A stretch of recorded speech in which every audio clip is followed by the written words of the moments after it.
Because so many children are at risk, and to demonstrate the disturbing reality of what goes on in some chat rooms, we enlisted the help of volunteers from a vigilante organization called Perverted Justice. Volunteers of this controversial group are experts at pretending to be children online in order to catch and expose potential predators. And in most states, soliciting a minor for sex is still a crime, even if it turns out the minor is really an adult posing as a child. He had to stop at the bank first. While some in law enforcement strongly oppose any civilian group conducting sting operations, Perverted Justice volunteers say they are often able to provide authorities, from local police to the FBI, evidence to build cases and get convictions. At this point in taping, we had 30 convictions. 30 convictions? 30. We've had, I believe now, 22 since the first of this year. So we're averaging well over 2 a month. So how do Perverted Justice operatives find potential sexual predators? First, they go into chat rooms, usually through AOL or Yahoo, and set up a profile of a 12, 13, or 14-year-old. A profile that often includes a photo of a child obviously underage, like this one provided by the girl's mother. Then the decoys wait to be contacted by an adult. In order to avoid the appearance of entrapment, they never make the first contact. But once a chat begins, the undercover operatives make it known they're open to the possibility of sex. A few decoys even seem eager. How quickly do these conversations turn sexual? Sometimes very quickly. As soon as the conversation is, hi, my name is, I'm 14 years old or 13 years old, and the gentleman will then say, look at this, and send you a picture or say something else. And that would be the crime right there. While just setting up a liaison online for sex with a minor is illegal, a face-to-face meeting obviously poses a much greater danger. We wanted to know if most predators were all talk, or if they would really attempt to meet a child in person. Thank you for coming all this way. We're set up in this upscale home in a suburb of Washington, D.C. We're ready and waiting for the knock on the door.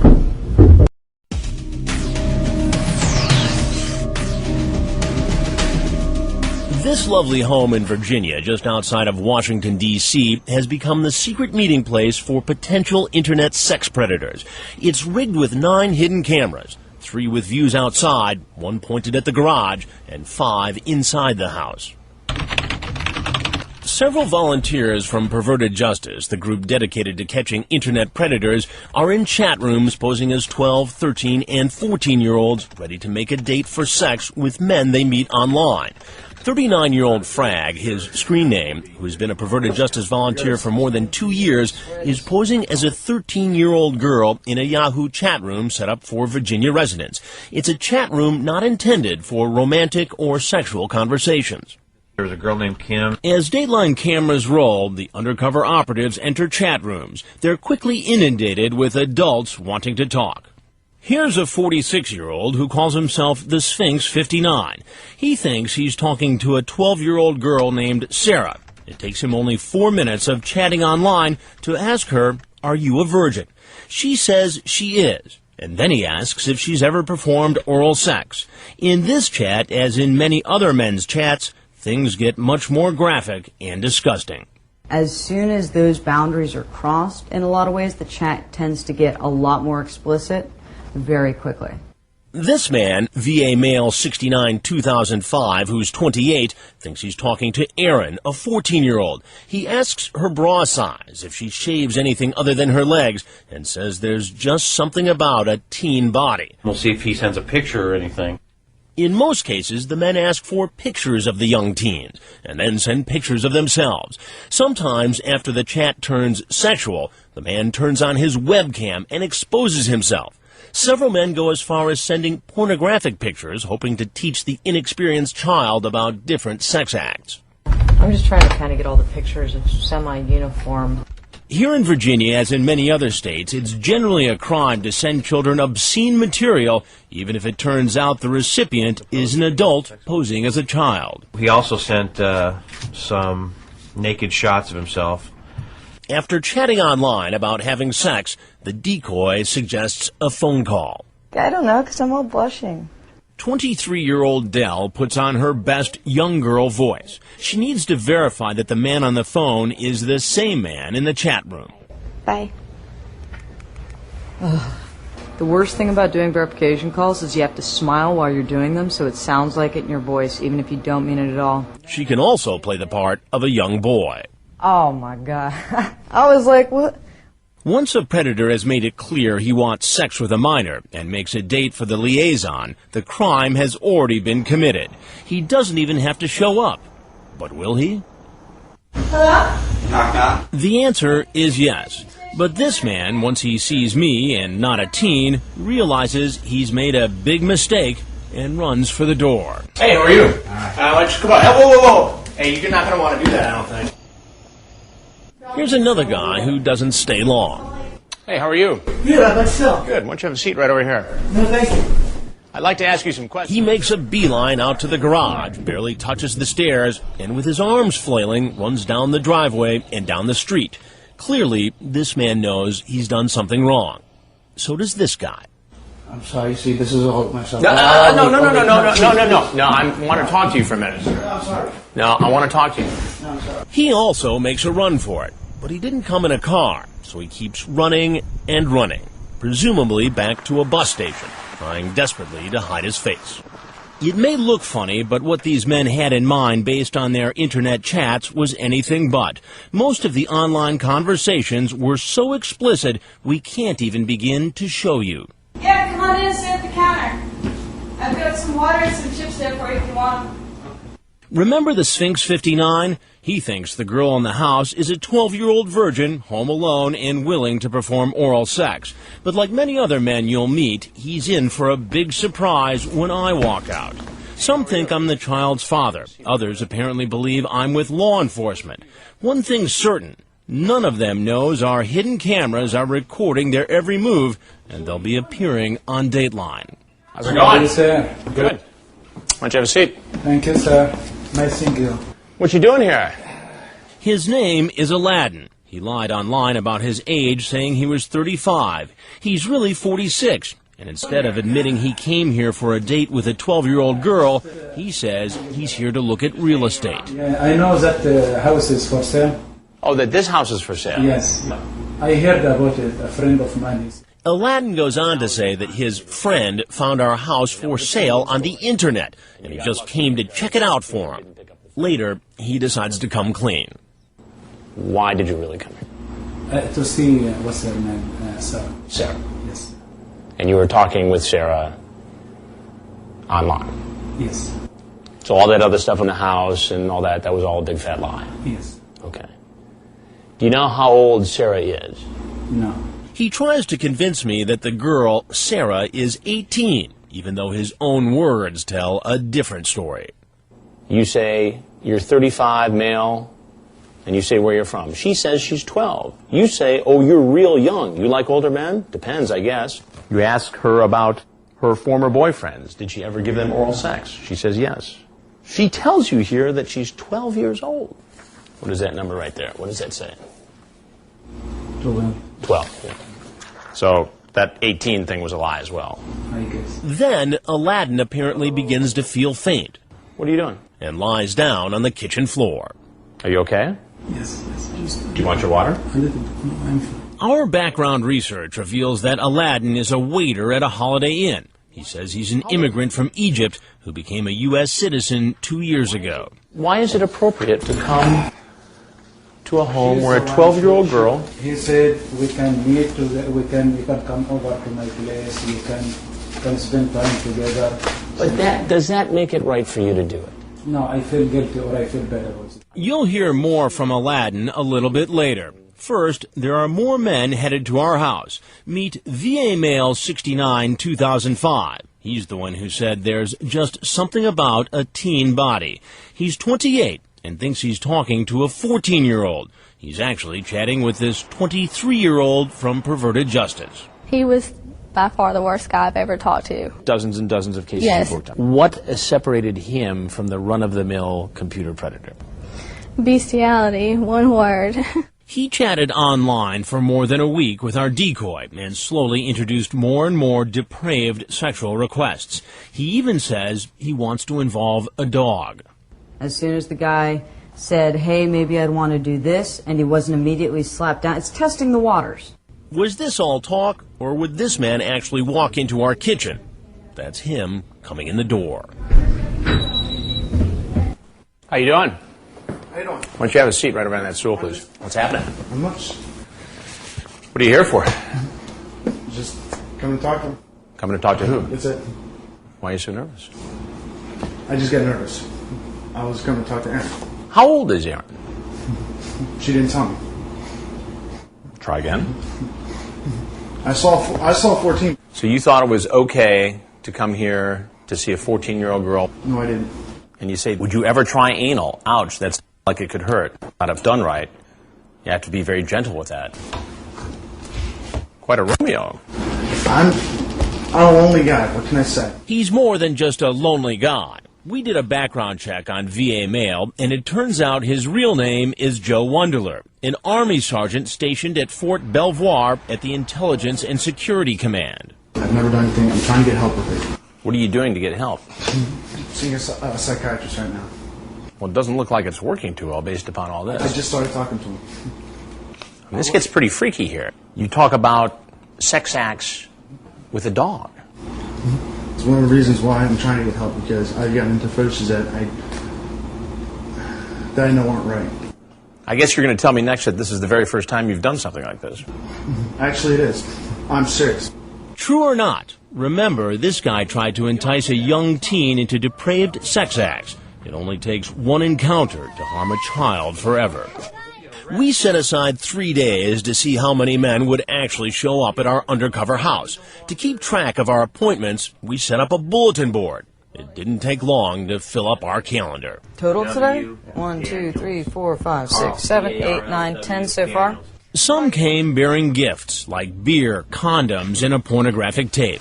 One man brought shoes and dinner, just what the decoy ordered. You may not think that's significant, but Lieutenant Jake Jacoby, who runs a child services unit here in Virginia, says during undercover stings, it can help get convictions. At times when they show up, we like to have them either bring us something or do something so we can show that they're doing specifically what we asked them to do. Shows intent. It helps, yes. The men who show up at this house looking for a liaison with a child come from very different backgrounds, and as our investigation unfolds, you might be surprised at just how diverse our group gets. Some hold very prominent positions, more prominent than you'd ever imagine. What do you do for a living? From stalking the chat rooms to knocking on the door, Dateline's hidden cameras have caught a string of men in the act, showing up for a date with a minor they thought was home alone. But you might be surprised at the men arriving next.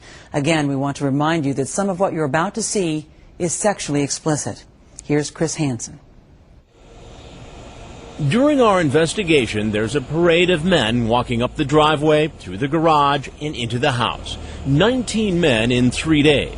In almost every case, the man engaged in sexually explicit internet conversations with a person posing as a young teen. And as you'll hear later, most of them said they'd never done it before and would never actually have sex with a minor. Did you bring beer? No, I think we can stop and get some on the way. And perhaps more shocking than the number of men is who they are. Our background checks uncover men leading double lives, men you would never suspect involved in this potentially illegal activity. This man letting himself into our house makes his living working with children. He's a special education teacher. Dell is now posing as a boy the man's expecting to meet. Just sit at the kitchen counter for a minute. Where are you? Oh, okay. I need to get my new shorts on. Okay. The teacher, Stephen Benoff, believes he's been chatting online about sex with a boy named Brandon who says he's 13. And how old do you think the teacher is? He's 54 and married. When I confront him, at first he says he thought Brandon was an adult. Well, you said he was 23. What's the problem? I have the transcript. That's what the problem is. Brandon said he was 13. 13? 13. And the teacher knows this because Brandon told him online he was 13. You talk about oral sex, anal sex, and all the different things that you'd like to do with him. What are you doing here? I thought I would come see him, but... Come see him for what? I wanted to meet him. While online, our 13-year-old decoy asked the teacher to bring condoms. Did he? Mm-hmm. You did? You have them in your pocket? Mm-hmm. What does that say about your intent? Well, I always have them with me, but... What is a 54-year-old man doing coming to this home to see a 13-year-old boy? I obviously made a big mistake. And he wasn't the only one, not by a long shot. Surprisingly, there were many men with impressive resumes, men you would consider trustworthy. You'll never guess what this man, screen name GBABB NSP, does for a living. Come on in, I just spilled Diet Coke all over my shorts. He's an emergency room doctor. Change them. Dr. Jeffrey Beck, a 50-year-old, is here to meet a boy he thinks is 14. I'll be right back down there. All right. Watch how he tries to follow our decoy upstairs. When I confront the doctor, he says he had no intention of having sex with the boy. He only came here because he felt badly for the teen who was left home alone. He was so anxious to have some company when he was left by himself for 4 days, but under circumstances it sounded neglectful. So you're the Good Samaritan? That's correct. During his online chat, the doctor was not as sexually explicit as many of the others who showed up. In fact, after we read to you part of the chat, you'll see he seemed to choose his words carefully. I'd like very much to be your friend. I don't think I even want to have sex with you until you're old enough for both of us not to get in trouble over it. Lots more to friendship than sex for sure. I would not tell. I'd done it before. Once we know each other well, whatever happens, happens, but I won't meet you for sex. But he does suggest getting physical. After talking about covering the teen with hugs and kisses, the 50-year-old says to the decoy who he thinks is 14, I want to cuddle you and make you feel safe and loved and cared about. Experts in this field say that kind of a discussion is consistent with somebody who's grooming a young boy for sex. You see what I'm getting at? Mm-hmm. What's really going on here? What's really going on was I came over to take him out for lunch. You ask, have you ever been spanked? He says, by my dad, but not for sex. Mm-hmm. You say, could it be fun for sex? He says, I can try. You say, want to spank a dad. Now you see how that looks. Yeah, it looks pretty bad. The doctor maintains he would never do anything illegal, but acknowledges a meeting like this could appear inappropriate. Now, if you had a teenage son who was home alone, would you be comfortable with a 50-some-year-old man coming into the house for a visit? I suppose it would depend on the 50-year-old man, but in general, no, I wouldn't. What about this guy? A man in his position is just about the last person you'd expect to be showing up at our house. It's 4 o'clock in the morning in an AOL chat room. This 54-year-old man, screen-named Red BD, messages a 13-year-old boy named Conrad, saying, I'm prowling for young men. What he goes on to say, and the pictures he sends are so graphic, we had to carefully edit them before putting them on television. And as you'll hear when we read from his chat log, it's clear Red BD knows what he's doing is wrong. You're only 13? Yeah. That's rape. Dude, I tell you that before. Yes, I remember. Oh, okay. Just you're so young. I've never been with a young man like you, but I would like to. While the two are chatting online, we conduct a background check and are absolutely shocked by what this man does for a living. And now he's in our kitchen after making a date for sex with a boy he thinks is 13. Hello? Hi. Hey, hold on a second. I gotta change my shirt. Yeah. Okay. It's still day. I gotta ask, you still gonna be up for tonight? We'll see. So how can I help you? What are you doing here? Not something good. Yeah, this isn't good. Not good? I think that's kind of an understatement, isn't it? What do you do for a living? A rabbi. That's right, a rabbi. The man who sent naked pictures of himself is a man of God. He's a staff member at a Jewish youth educational organization. Now, presumably, You counsel families and children in your position as a rabbi. What are you doing as a man of God, as a rabbi, in this house, trying to meet a 13-year-old boy? Instead of answering, the rabbi asks to know who I am. But before I tell him, I want to ask him about those pictures he sent. You sent pornographic pictures. That's a federal offense right there. Okay, look. You know I'm in trouble, and I know I'm in trouble. I am not interested in getting any further in trouble. Then we heard that familiar excuse. This is not something that I've done ever. You've never done this before. You know, because I hear that a lot. You'll hear more from the rabbi later. Others are on the way. Here comes Special Guy 29. Earlier online, he told our decoy, who was posing as a 14-year-old boy, that he's an 11th grade English teacher.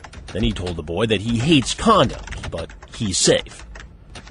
Our decoy asks Special Guy 29 to bring beer and then throws in a request, a technique often used by law enforcement to illustrate intent. He types, "Side garage is open. Strip to your underwear and come in. I be in mine." The man says, "I don't wear underwear." So the decoy says, "Then come in naked." We never thought he'd really do it, but we were wrong. After casing our house, walking up and down the street, here he comes with the beer. And you can guess what he does in the garage.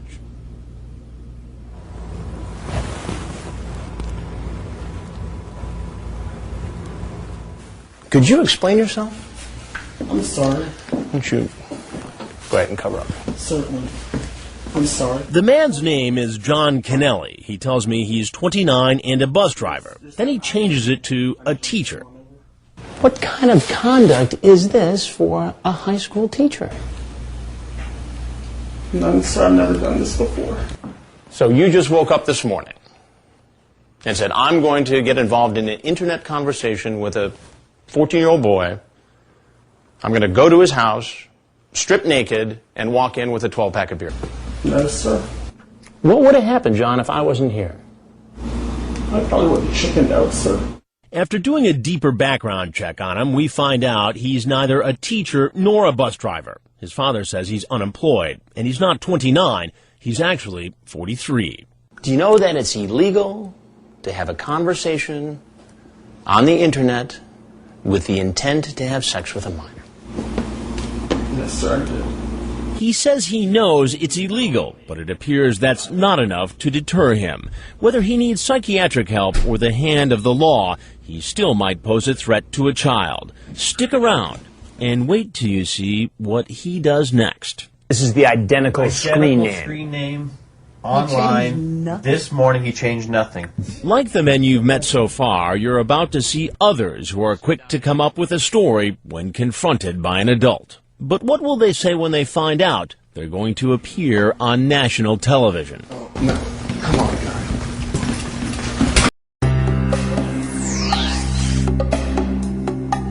Men from all over Virginia, Maryland, and Washington, D.C. arrived at this house after chatting about sex, thinking they were meeting a 12, 13, or 14-year-old who was home alone. 19 men in 3 days, from the down and out to pillars of the community. I teach school. What classes do you teach? Special education. As the men approached our undercover house, hidden cameras rolled and kept rolling as I startled them and started asking questions. Just about every one of them gave me the same story. So this is the first time? Mm-hmm. You know, I hear a lot of that. Yeah, well, it's true. I've never visited a teenage boy before in my life. First time in my life this happened to me. First time? Yes, sir. So I've never done this before. And some came up with more creative excuses. She said she was 13, that's why I was concerned she was going to be by herself. So I just stop and talk to her. So you're just being a good Samaritan? Yeah. Because there was a 13-year-old girl By herself. home alone? Yeah. Right. And so out of the goodness of your heart, you were going to stop by? Yeah, it could be anybody. And babysitter, is that the deal? Well, sort of, I guess. We can order some pizza and maybe watch a movie or something. This guy named Jonas says it's all a case of mistaken identity. Smoke me. I assure you. So let me get this straight. So there's another guy whose name is Jonas. right, who happens to look like you and have the same cell phone number as you, and he has the dirty conversation about sex with a 12-year-old girl, but you didn't, but you end up showing up here anyway. I don't know about that person.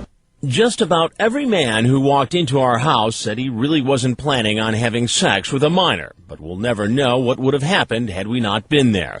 Still, none of what we heard surprises Lieutenant Jacoby of the Fairfax County Police Department here in Virginia. He says he's heard it all before. I've never done this before. We've heard that one. That's usually probably not true. I'm here to protect them. That's probably one of the biggest ones that we get also. I didn't think I was actually talking to a minor. Again, that's something that we've heard quite often from people. How often do you suppose we're being lied to when we hear those excuses? Usually about 100% of the time. So why would a man with so much to lose risk everything to meet a child for sex? Dr. David Marcus, a clinical psychologist who treats men with sexual compulsions, says it's a powerful addiction. They don't know what's driving them. All they know is they're being driven and they can't stop. And to risk themselves so greatly clearly shows how powerful a ride that is. Listen, I have had a problem with an internet addiction talking to females. Most guys don't go on the internet and say, you know, I'm going to decide to ruin my life today. Most guys go on and say, I need something to make myself feel better. And they're not conscious of what they're doing.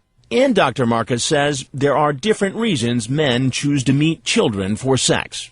Some, and this may be a minority, have a primary attraction to that age group. Others are more looking for a situation where they could feel powerful, where they can, again, explore parts of themselves, try to do things in a situation where there is a power differential. Whatever power they thought they had, it's lost as soon as they see me. And now they're about to learn I'm not a parent or the police. First, the rabbi. Could you please tell me who you are? I'm more than happy to tell you who I am. I am Chris Hansen with Dateline NBC, and we're doing a story on computer predators. No, come on, guy. You don't want to touch it. You don't want it. You've got to stop this. Sit down. Sit down. You don't have any rights. You're free to leave anytime. Now they knew this was all being taped for the record and for broadcast on Dateline. The doctor. But if there's anything else you want to say. Nothing. The teacher. And if there's anything else you'd like to say, we'd like to hear it. And the man who stood naked in our kitchen. Thank you. I don't have anything else to say. So what happens now? As they always do with law enforcement, Frag and Dell, the volunteers from Perverted Justice, have turned over all of their online evidence, from the pornographic photos to the online chats, to Lieutenant Jacoby and his child sex crimes unit at the Fairfax County Police Department. We are actively looking at some of these cases. Lieutenant Jacoby says it'll be a while before we know if criminal charges will be pursued. His department did notify school officials about the teacher, and Benoff was fired. Since some of the men were in the Army and Navy, Dell contacted the military, and Dateline was told that those men are under investigation. Perverted Justice intends to put the men's pictures and entire chat logs, including their phone numbers, on pervertedjustice.com.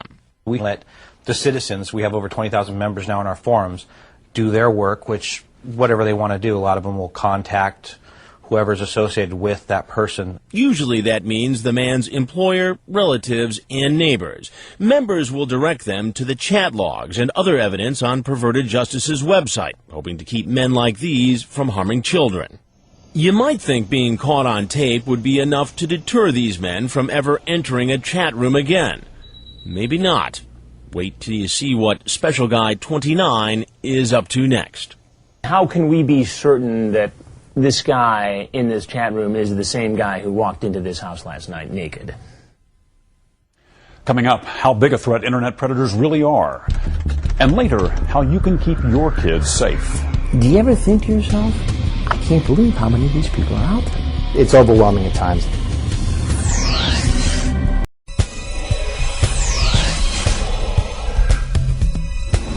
I don't have anything else to say. Take the towel to the rock. You might think that this 43-year-old man who walked into our house naked, ready to meet a 14-year-old boy for sex, would be so humiliated after being caught literally with his pants down that he'd never try it again. Yet we find him right back online, in a chat room, the very next day. How can we be certain that this guy in this chat room is the same guy who walked into this house last night naked?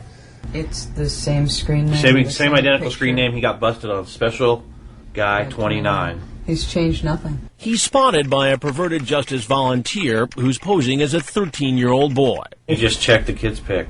Even these perverted justice veterans find what's happening hard to believe.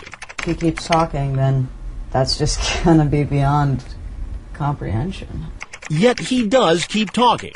And again, the chat quickly turns sexual. And believe it or not, again, he agrees to yet another date for sex.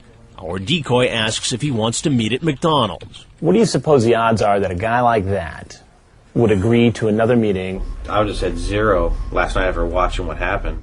Well, Special Guy 29 defies the odds and agrees to meet. But first, he confirms the meeting is not about food. We really wanted to make sure it was about sex.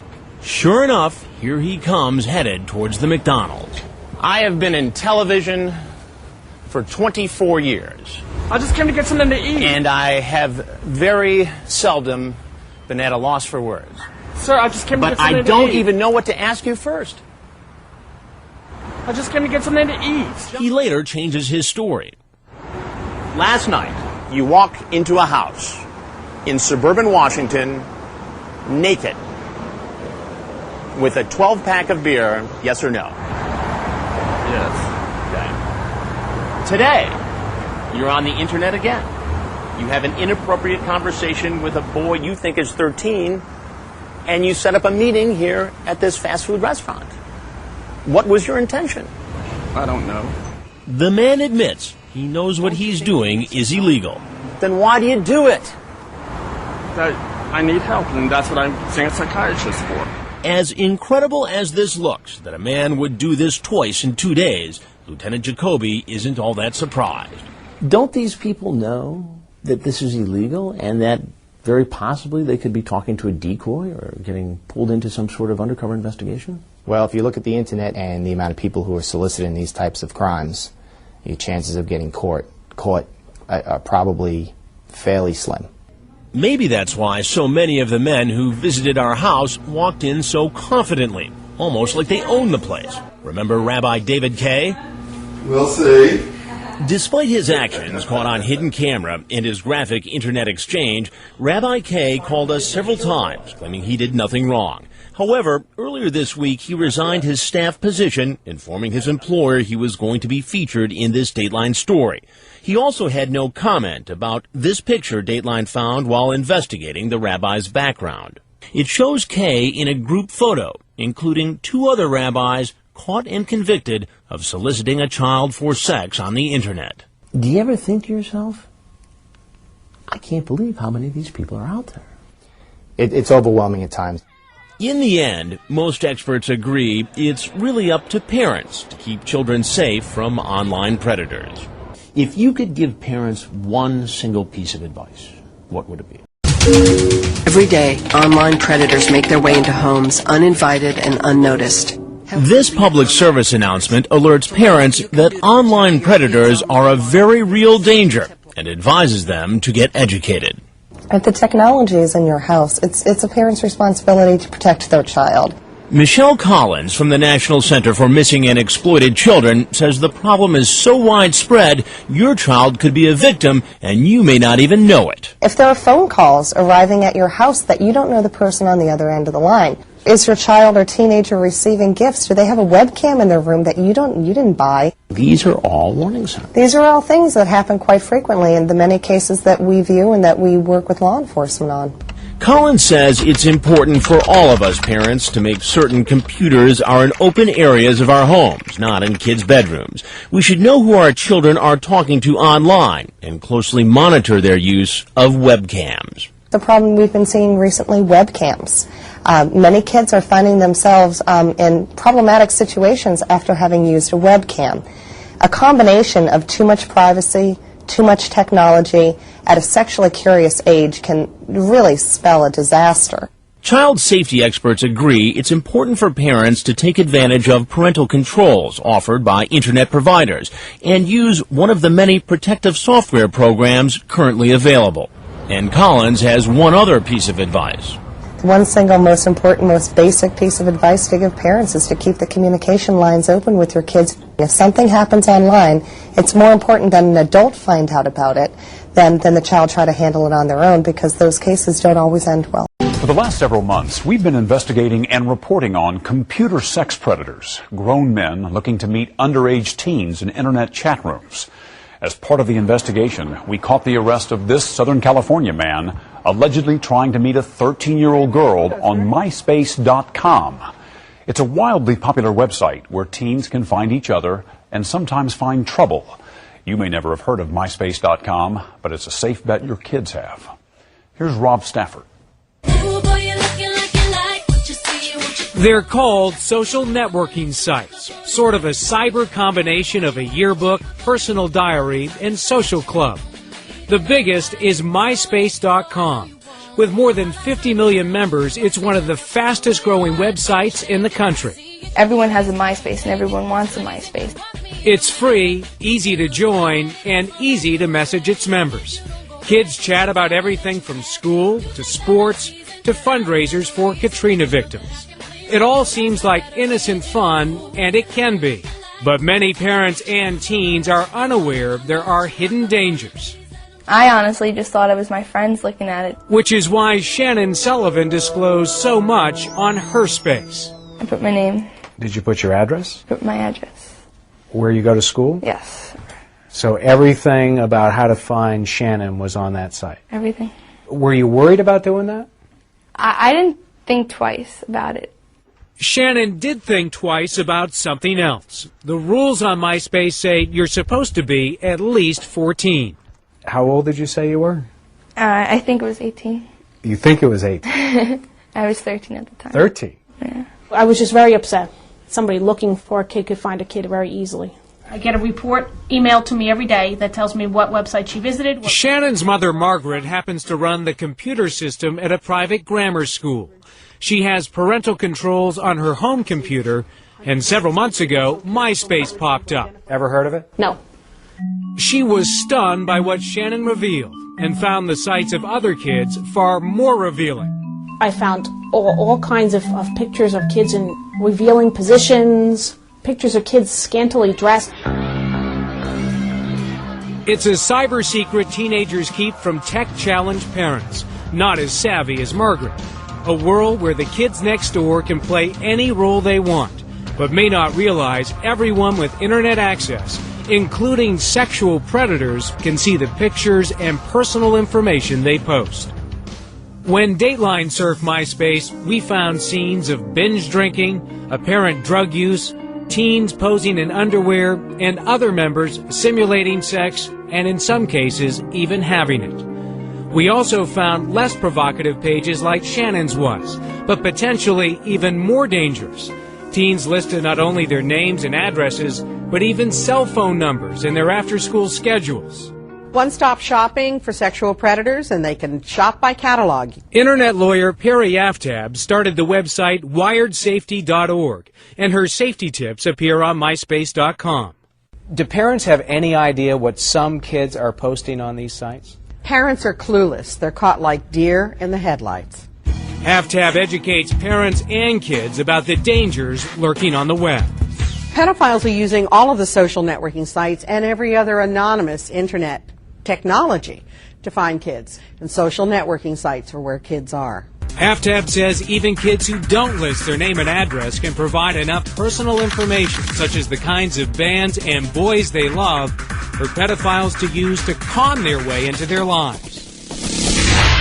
If someone knows you like pina coladas and walks in the rain, it's very easy online to be exactly what it is you're looking for, to be your soulmate. Who happens to be a 40-year-old predator? Absolutely. The teens just don't get it. To them, they're talking to a computer monitor. They're playing in an area where they don't recognize the consequences. In the last month, authorities have charged at least 3 men with sexually assaulting teenagers they found through MySpace.com. And just this week, Police found a missing 15-year-old girl who investigators say was sexually assaulted by a 26-year-old man she met through the site. MySpace members are now warning each other about the danger of sharing information online. Haftab says parents need to find out what their kids are sharing. Say to your kids, I'd like to see your profile page tomorrow. It's important that you give them a day to clean up their page. That'll be the last time you give them warning. Then Haftab says, look at their site. Are the pictures provocative? Their profiles too detailed? Who are they talking to? And perhaps most important, have they kept their profiles private, protected by a password to keep strangers out? MySpace would not agree to an on-camera interview, but did tell Dateline via email that it prohibits posting personal information and has a team that searches for and removes both underage users and offensive material. MySpace said it does not pre-screen the content of its more than 50 million members, but encourages all of them to exercise caution. This is what I'm happy about, that most of them are on private now. Shannon Sullivan's safety lesson came from her mom, who grounded her from the internet for 2 weeks. And 6 months ago, you had no idea this was a danger. 6 months ago, I thought it was just another place I can go on the computer. And you were 18 back then. This is inappropriate. Ma, that is the funniest thing I've ever seen. It's funny, but inappropriate. Her mother, Margaret, did something Haftab says too many parents are afraid to do. Take control of their child's computer. They're afraid of their kids. They somehow think because technology is involved, they're no longer the parent. Get real. You're the parent. If you don't like it, unplug the computer. They don't follow your rules. No internet at all. If you're not the parent and if you're not going to step in, no website on earth is going to be able to help your child be safe. For more tips on internet safety, including an online safety contract for kids and parents, log on to our website. The address is dateline.msnbc.com.